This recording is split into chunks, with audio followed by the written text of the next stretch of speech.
டிஎம்கேவும் பண்ணல, இல்லை கோர்ட்ல வந்து வரல. அப்போ சங்கீதா அவங்க சைட்ல இருந்தா வந்தது. அவங்க தான் வந்து அவங்க கணவர் மேல கொடுத்துருக்காங்க. ஆனா இதை வந்து டிஎம்கே தான் பண்றாங்கன்னு சொல்லிட்டு இன்வால்வ் பண்றது அது வந்து ஏத்துக்க முடியாது.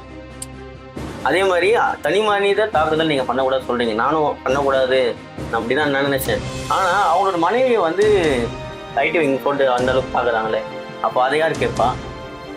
கேட்க வேண்டிய ஒரு சூழல் கண்டிப்பா இருக்கு. அந்த இடத்துல நாங்க இருக்கோம் இல்லைன்னா பத்திரிகையாளராக நான் கேட்பேன். கண்டிப்பா நான் வந்து தனி மனித தாக்குதல்லாம் பண்ணல, நடக்கிற உண்மையதான் நம்ம பேசுறோம். கோர்ட்ல போய் மனுவில் இவ்வளவு விஷயங்களை பேசினாங்க.